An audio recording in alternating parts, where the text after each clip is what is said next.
Tonight on All In. Big market sell-off this hour. It is ugly out there. The Dow in correction. It loses a third, most points in history. This is not just the market having a panic. This is bad policy having bad effects. The President of the United States crashes the markets. It's hard to imagine, I don't know, a worse situation than this right now. There's a real feeling of leadership being MIA. And as state TV attempts to spin, The uncertainty in the stock market, it isn't necessarily a negative. the reality of what's happening has become unavoidable. One of the biggest tax increases on American consumers in the history of America. Tonight, the Trump crash, the Chinese retaliation, and what it all means for you. Then, stunning new details on the national security purge by way of a MAGA conspiracy theorist. She makes recommendations of things and people, and sometimes I listen to those recommendations. And the growing outrage from veterans groups and beyond as the president chooses a weekend of golf over honoring slain American soldiers. All In starts right now.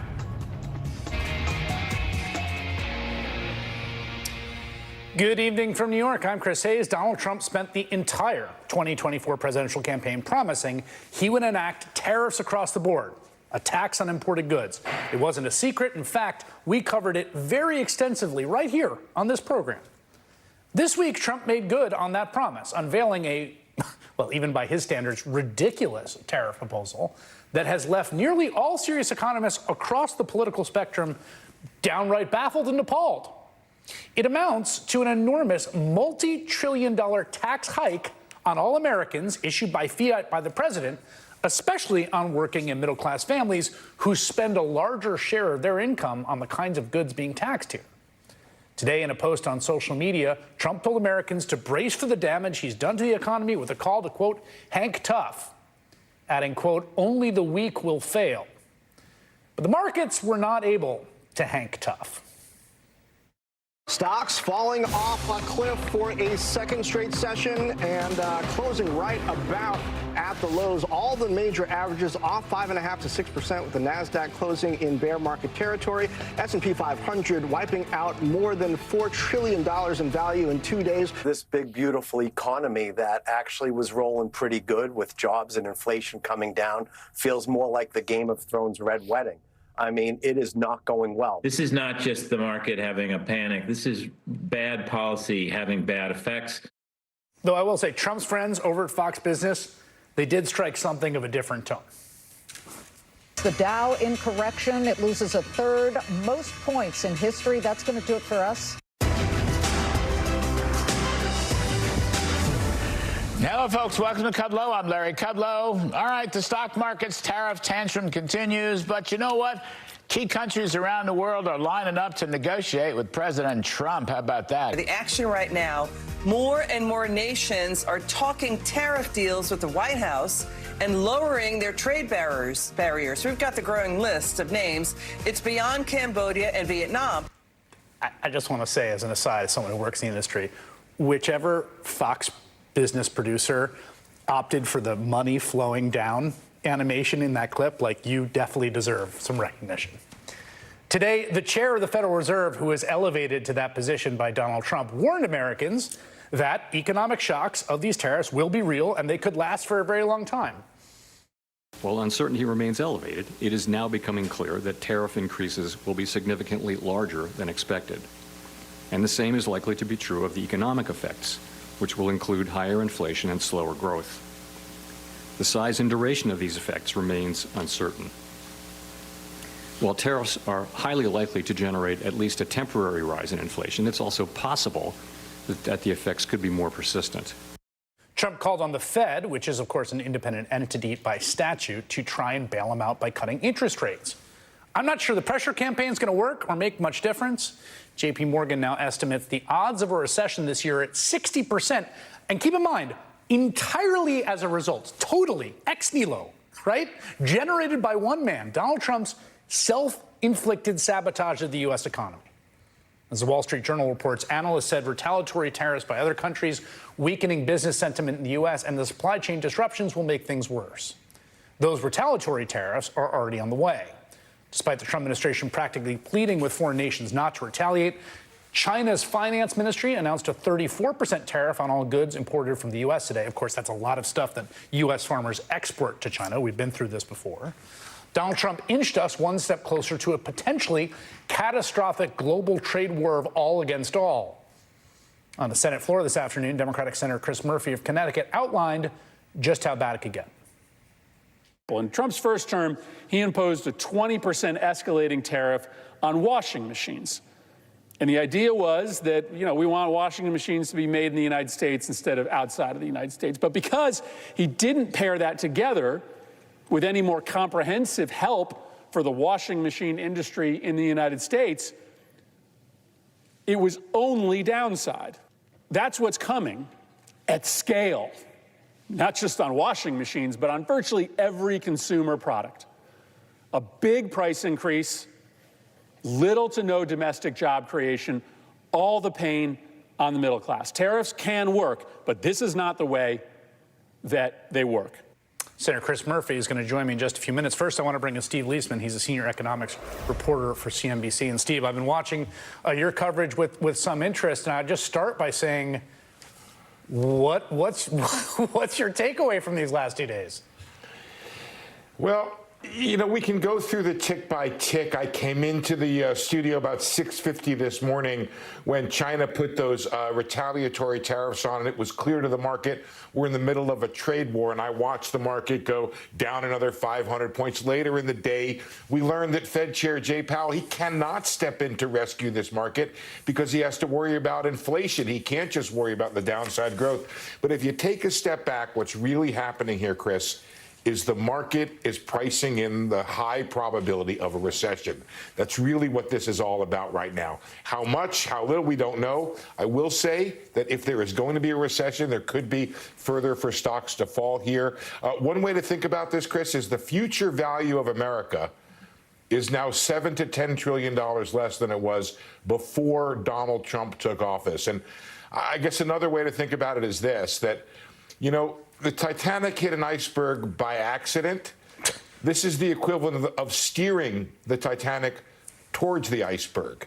What's not happening here is the market is not pricing in some form of golden age where manufacturing comes back to America and this country prospers as a result of that. The market prices in future values, and that's not happening. And just one more thing, Chris, which is a lot of conversations I've had with big investors, people who manage a lot of money, is this sense that they thought that Donald Trump, and especially the lieutenants around him, the Treasury Secretary, who's a hedge fund manager, the Commerce Secretary ran an investment bank, that they cared about things like the market and the economy, and they could keep the worst things of Donald Trump from happening. Well, that's gone. There's not a sense that anybody, I don't know if it's competent or anybody who can, the adults have left the room, is maybe one way to put it. Let me ask you one follow-up on that. All along, right, he's promised this, and I've talked to people on Wall Street myself as part of my reportings, and there's sort of a bull case and a bear case, right? And the bull case is this is all big talk to get leverage for negotiations. And the bear case is, no, he's serious. He means it. The man truly loves tariffs, right? And part of what you've seen in the last few days is the bear case winning out as it dawned on people that he's serious. Now, Trump just posting this to Truth Social saying big business is not worried about the tariffs. And then he says, because they know they are here to stay. But they are focused on the big, beautiful deal. I think that's his tax bill, which will supercharge our economy. Even as of now, Steve, you've got people who are like, this is all leverage for a deal. I still don't think that's right. Has that truly sunk in on the street? I don't think it has. I think, but let me go a step further, Chris, if I could, please. Which is this: I'm not sure how the president would gain the confidence of the market if he were to say, "I'm taking all the tariffs off." This is very significant for a couple reasons. First of all, if you imagine, remember that the great financial crisis, the Fed chair could step in, or the Treasury Secretary, and say, we are doing something, and they could break the back of the panic. That's what happened. Who will step in now and say what to break the back of this? Because I talked to a manufacturer who said he benefits from the tariffs, but he said he cannot invest because he doesn't know if the tariffs that will help him will be around a week from now, a month from now, or a year from now that would help him. So there is a huge lack of credibility. We had Peter Navarro on our air on Thursday afternoon. He said these are not negotiable. On Air Force One in the evening, President Trump said, I'm waiting for them to make phenomenal deals. This morning, the president tweeted out, my policies are not going to change. So nobody knows. And the problem with that is if you want to break the back of the panic, you've got to be able to step in and say something definitive that the market believes. I don't know that he can do that anymore. It's a really good and important point, Steve Leisman. Great pleasure to have you on. Come back anytime. There's going to be a lot more news on this. Appreciate it. Thanks, Chris. Senator Chris Murphy's a Democrat of Connecticut. He serves on the Foreign Relations Committee, and he joins me now. Let me just pick up there, Senator, because I think this is actually something really underappreciated about this entire thing. It's only a slight overstatement to say this country was founded in rebellion against a single figure slapping on an enormous tariff on a whim. Like, that's pretty much the precipitating incident. Now, the largest tax hike in real dollar terms since 1960s happened yesterday, 2 days ago, by a president single-handedly just saying, here's $6 trillion tax hike. It is insane to me that Congress is not stepping into the breach to say, we fought a revolution and crafted a constitution around the idea that the king doesn't get to do this unilaterally. Yeah, listen, I mean, that's the case I've been making to my colleagues here. I mean, the shape and the design of these tariffs are confounding economists who can't figure out how this works. It looks like an absolute mess in which you're not going to create any real domestic manufacturing boom, and all that's going to happen is a whole bunch of American businesses and the American consumers get screwed. I argue that it's not designed as economic policy. It's designed as political policy because, you know, Donald Trump gets really excited when people have to come to him, petition the king for relief. That's what he's doing with law firms. That's what he's doing with universities. And I think that may be what he's doing with American businesses. It's true. He said these are permanent. He said, I'm going to cut a deal. But it stands to reason that what's going to happen here is every company and every industry is going to have to come to Donald Trump.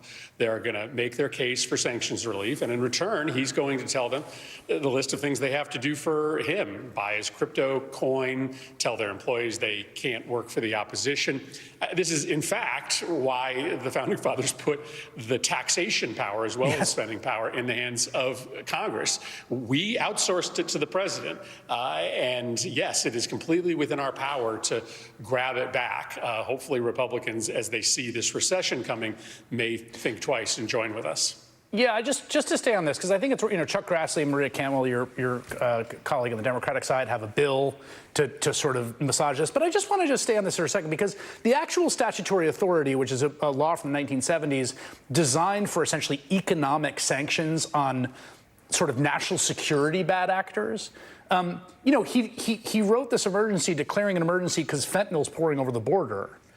And then he's using that to slap tariffs on Madagascar, that we import vanilla from, and Lesotho in Africa, and the South Koreans aren't giving us that. Like, the entire thing makes no sense on its face. And the idea that Congress is just like, well, what are you going to do is crazy making to me, I got to say.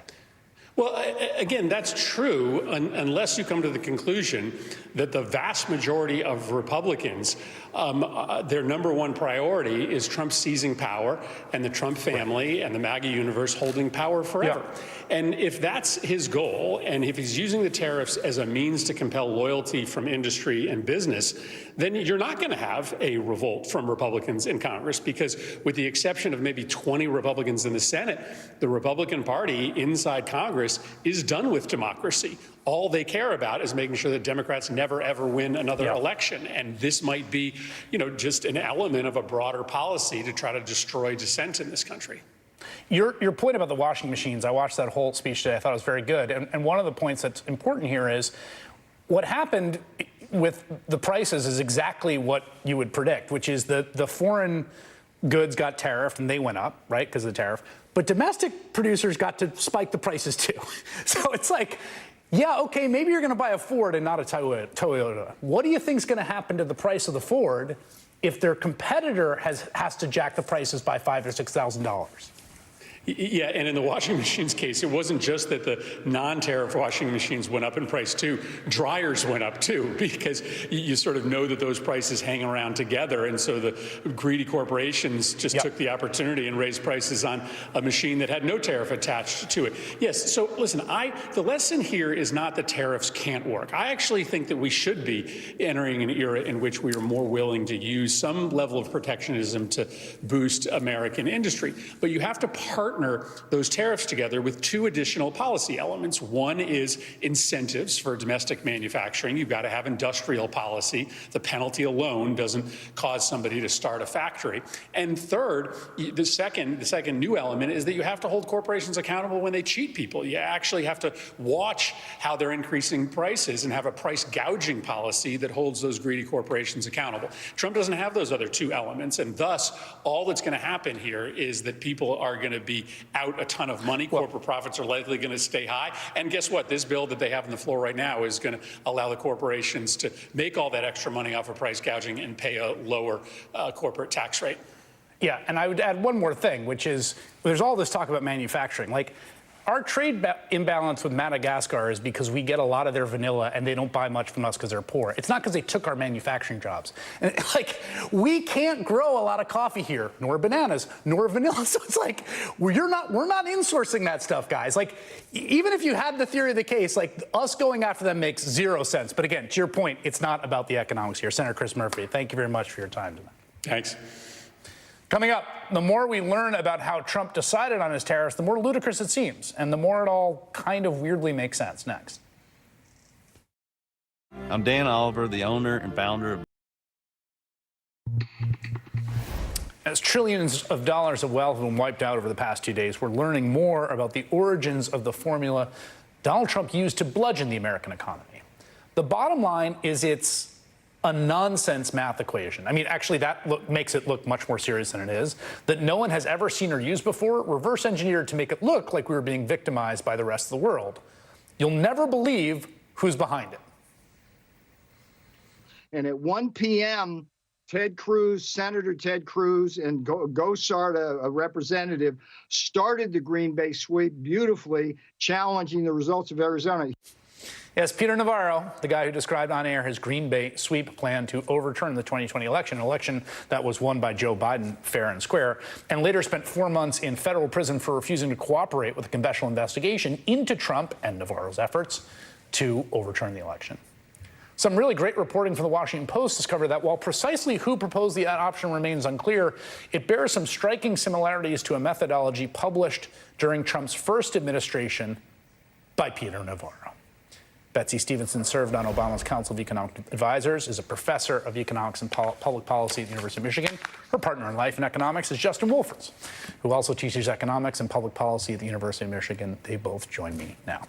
All right, Justin, let me start with you. We've had you guys both on before. I don't think ever in circumstances quite as deranged as these, at least economically. Justin, you wrote the following: your life will never be the same after these tariffs. Just as tariffs lead you to buy less desirable alternatives, they lead business to channel labor and capital into less desirable, less productive activities. Why do you say your life will never be the same? Boy, Chris, let's wonk out, mate.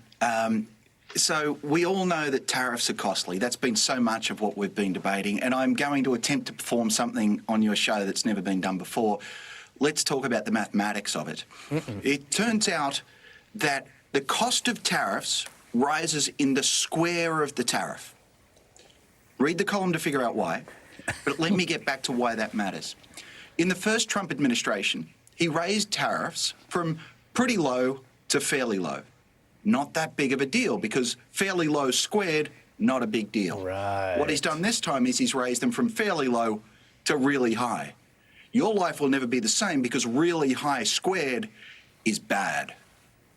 So there's a sort of compounding exponential effect, basically, to this that's going to rocket up in terms of what happens. I mean, Betsy, let me try to ask you to do this.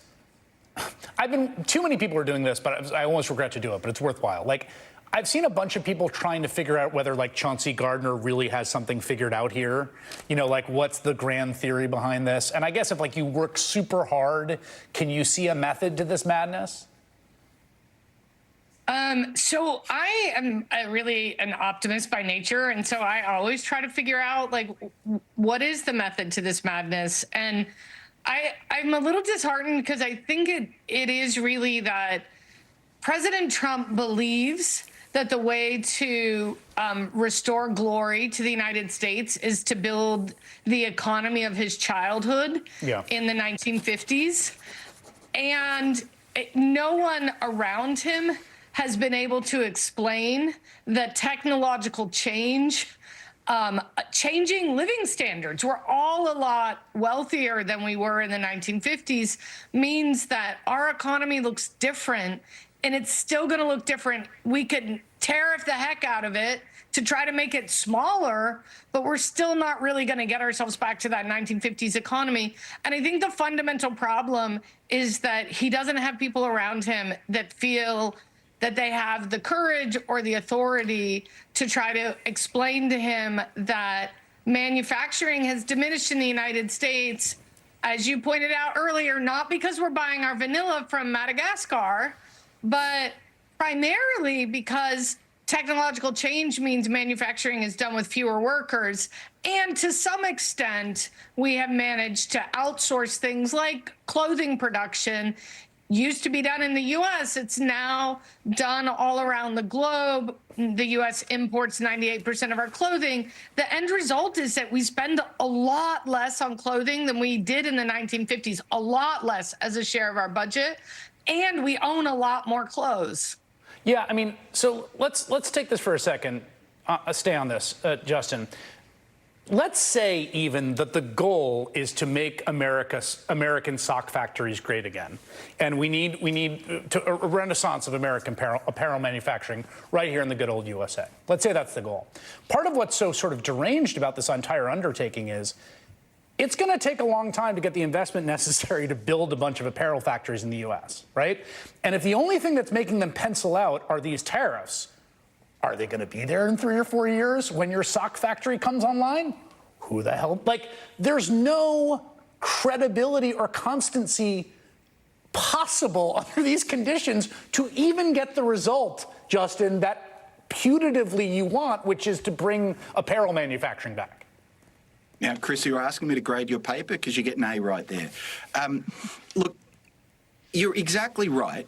If I'm building a factory, the factory comes online in 5 years and then persists for 50 years. So the thing that matters as I'm trying to decide whether to build a factory is my expectation of the tariff rate from about the year 2030 for the next few decades. That's different than the thing Trump's moved around, which is the actual tariff rate. Right. And the problem is, even if Trump's theory could work, he's not moving expectations about future tariff rates. In fact, we all know that when he announces a tariff on Wednesday, it may not be there by Thursday, let alone next week, next year, or next decade. And it's actually that's the point where the chaos means we're going to get all the costs of the tariffs and none of the benefits. Quickly, Betsy, it does also seem to me that this is linked to the taxes. He wants tariff revenue to offset the big tax cut for the rich. And this is actually a big part of the logic here, which he has stated explicitly. I think that's absolutely right. And look, it is going to raise tax revenue. These are huge tariffs. Yeah, it's a big tax increase. This is the largest, most regressive tax increase that's ever been passed in the U.S. And, you know, the president doesn't actually have the power to tax like that. Congress does. And so if you want to get rid of the income tax and have a VAT, let's debate it. Let's get Congress in on it. And we don't need to do it by punishing just foreign producers. You got to move the whole thing to a consumption tax. All right, Betsy Stevenson, Justin Wolfers, thank you both. Appreciate it. That was fun. Still ahead, this woman spreads far-right conspiracy theories and made repeated racist attacks on Kamala Harris. So why is the president apparently linked? I truly believe that the people who engaged in the coup against Donald Trump and have caused, you know, civil unrest and chaos in our country for the last 7 years through Crossfire Hurricane and also through these what I believe are illegal witch hunts against the president of the United States right now, unconstitutional witch hunts against Donald Trump.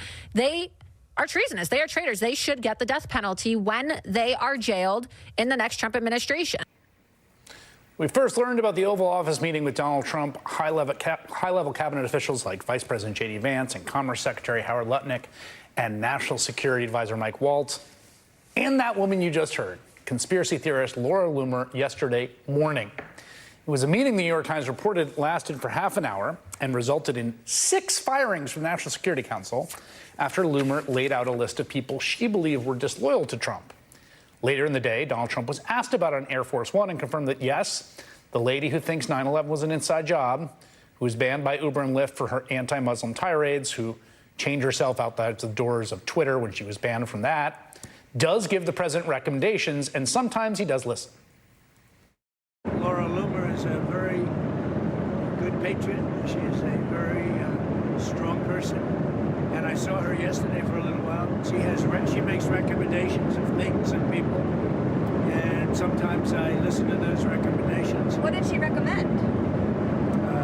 She recommended certain people for jobs.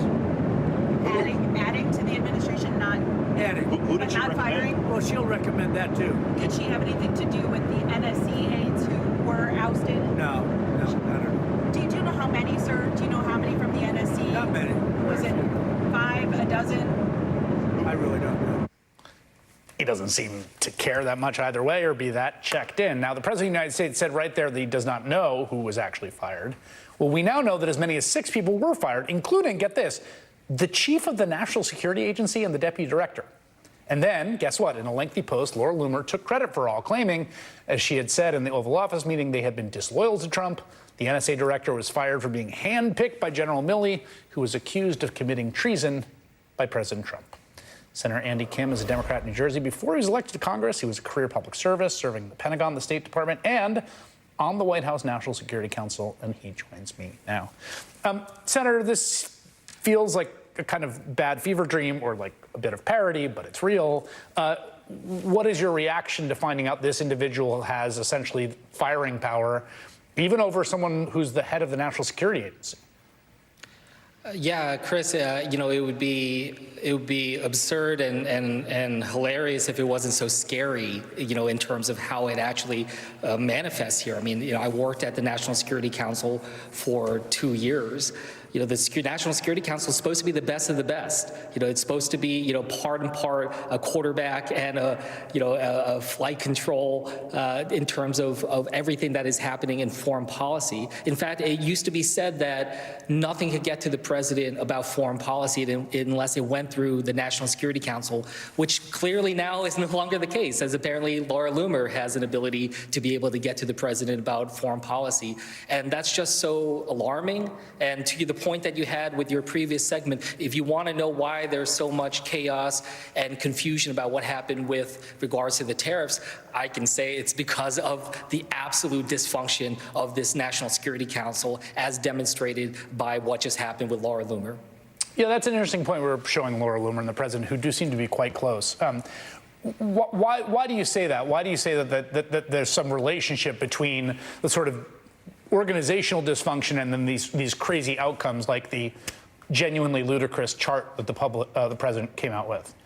Yeah, so, you know, the National Security Council, you know, it doesn't handle everything in our foreign policy. What it handles is it determines what needs to go to the president for a decision, and it runs the process by which to shape that decision-making that the president is going to have to do. So absolutely, for instance, with the tariffs, you know, that is something that needs to go to the president for a decision, and it's very clear that that process was absolutely dysfunctional. In fact, was probably, you know, filled with people like Peter Navarro, Laura Loomer, and others as well, feeding into the president's mindsets about this and not actually listen to a lot of the experts that we have throughout our government. People like General Howe, who was just fired at the National Security Agency. And, you know, when you hear Laura Loomer talk about him, she talks about him as someone who was appointed by Biden. Like, she has no idea what it means to be a career public servant, to someone who has served under both Republicans and Democrats. Like myself, I served under Bush and Obama,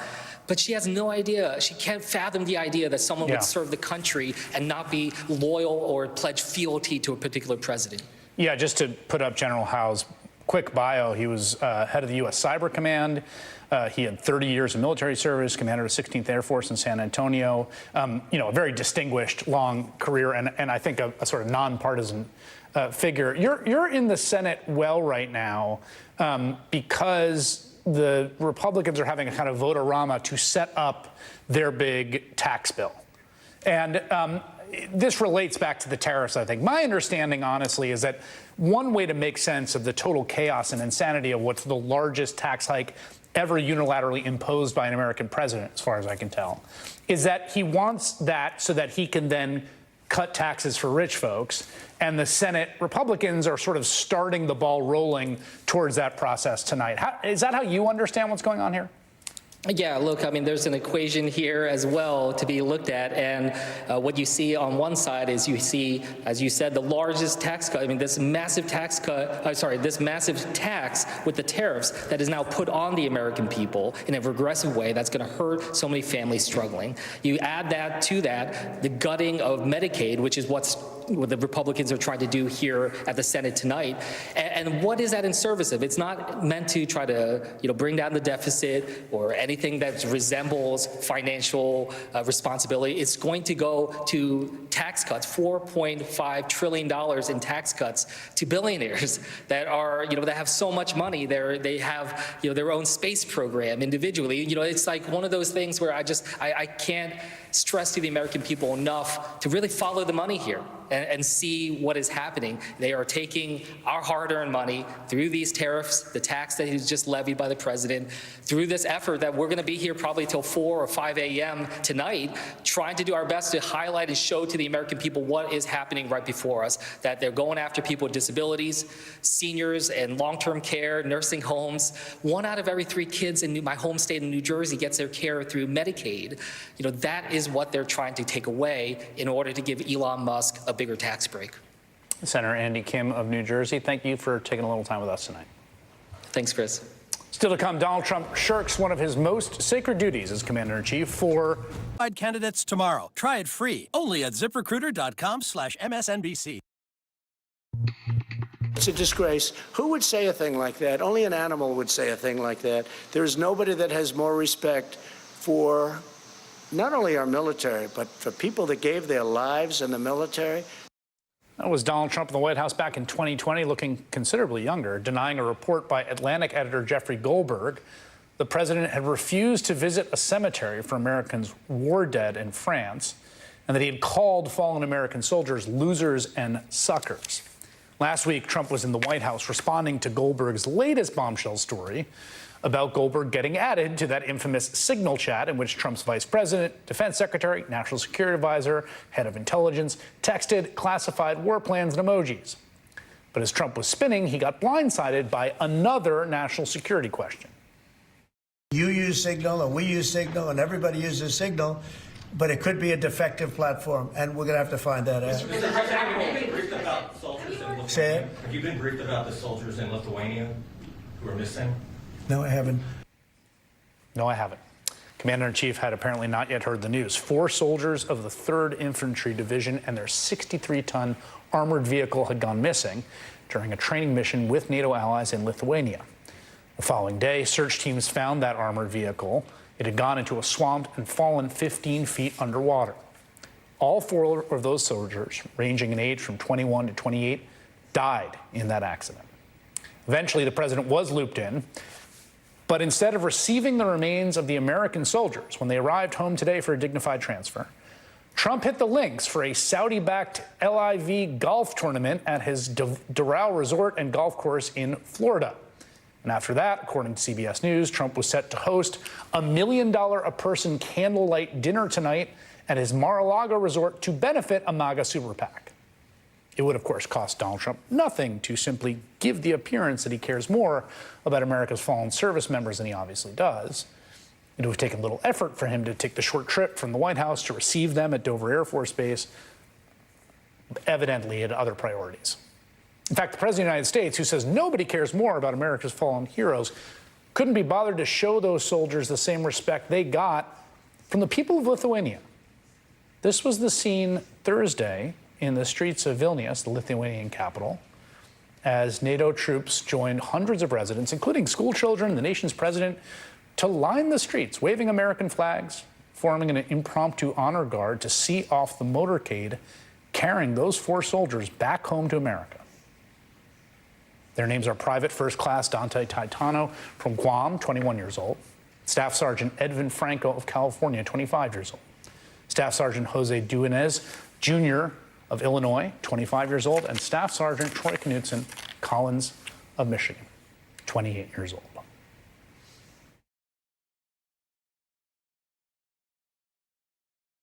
Oh, what a good time we will have. You can make it happen, girl.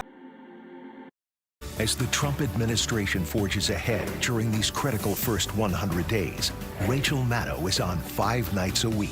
More than ever, this is not a time to pretend this isn't happening. The Rachel Maddow Show, weeknights at 9 on MSNBC. Josh!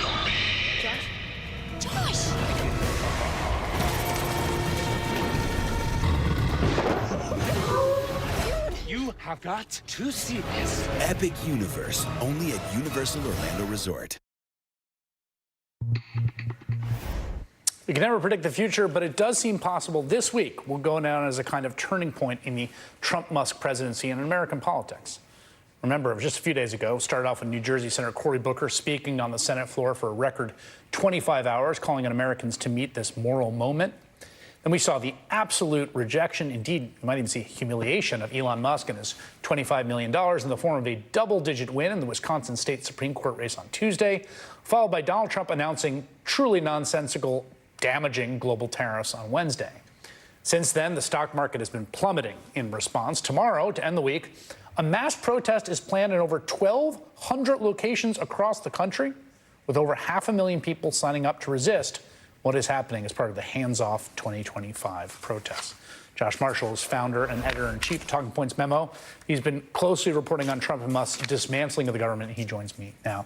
You know, there's a temptation sometimes, Josh, I think in this era, partly because Trump has acted so egregiously and malevolently and nothing seemed to sort of permanently do him in politically, to think that nothing matters. But I just got to think what's happened this week matters. Maybe I'm wrong, but what do you think?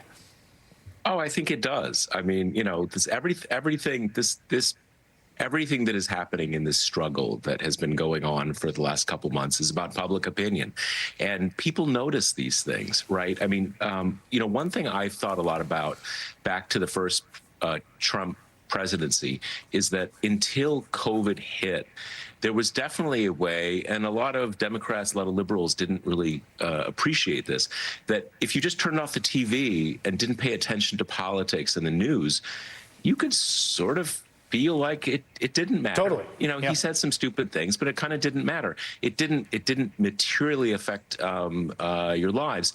And this time has been different. And certainly the last 2 days have been different. Everybody notices what's happening. So things do break through. Sometimes they don't always quickly. But as you said, you don't have to be a news obsessive to notice what happened this week. You don't. This has hit everybody. Yeah, that's a really good point. And one thing to keep in mind here with these tariffs is the markets are reacting first because they're pricing out the future. They're still, you know, the car companies still have stock that they're going to sell before these kick in. There's a lot of the sort of lag in the system. So we're not even yet dealing with, oh, shoot, that car costs $5,000 more, or coffee is now more expensive, and all that stuff. Yeah, and you know, a lot of the way that tariffs work is not linear, right? I mean, there's okay, sure, the coffee goes up X%, but then they start, you know, kind of rerouting exports in one direction, and sometimes there is no coffee, or you know, there are things, you know, one of the things, and this is something I think we see with Trump, he is still thinking in terms of, well, there's cars made in America and cars made in Europe and cars made in Mexico, but no cars actually function that way anymore. You know, in one of the products of NAFTA going back 30 years now is that cars are kind of traded back and forth across the border half a dozen times before they're cars, right? So tariffs work in this kind of cumulative and nonlinear way, in very unpredictable ways, and we're going to see that now. One of the sort of features of this week as well is this sort of assault on the constitutional order. You're seeing it in a few places. You wrote about this today, but one is just to me the flatly illegal way in which the tariffs are done. Like, I just think he doesn't have the statutory authority under the 1970s law they're citing to unilaterally impose a $6 trillion tax hike. And the Congress has the power to halt Trump's tariffs, but Republicans aren't ready to use it, is sort of the headline from the AP. But the unilateralism here, this is one of these places where the unilateralism as process and the negative effects tangibly are together as the same part of the story.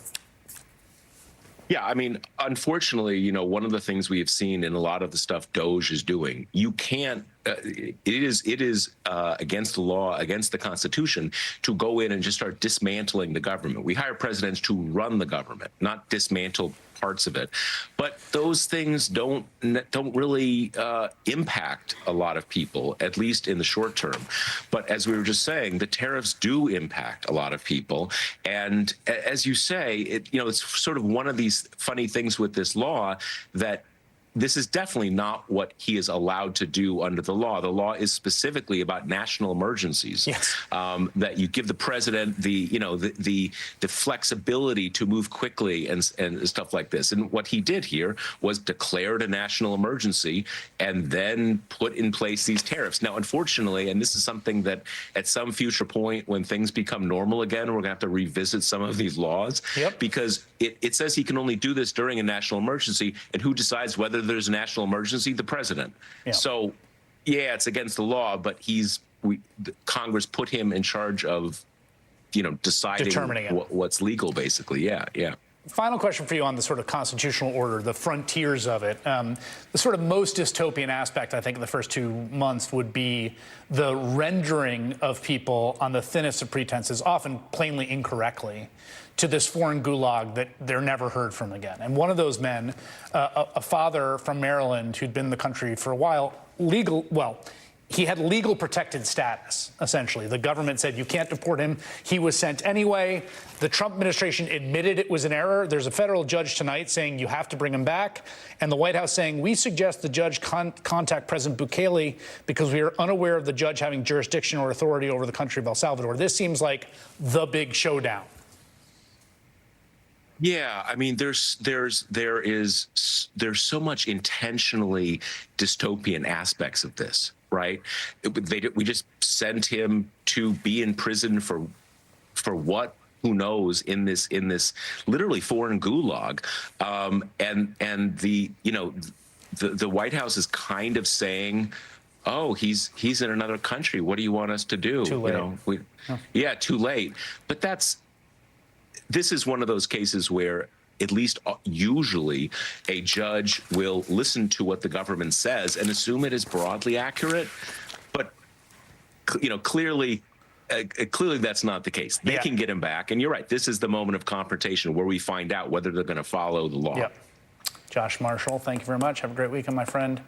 That is all in for this week. The Rachel Maddow Show starts right now. Good evening, Rachel. Good evening, Chris. You were under the weather. Are you feeling better? I am feeling better. Really knocked me out, but I'm back. Well, I was worried because I knew that it really knocked you for one, and so I was very happy that you were able to come back today, and I hope you have a restful weekend. Thank you. I got to call it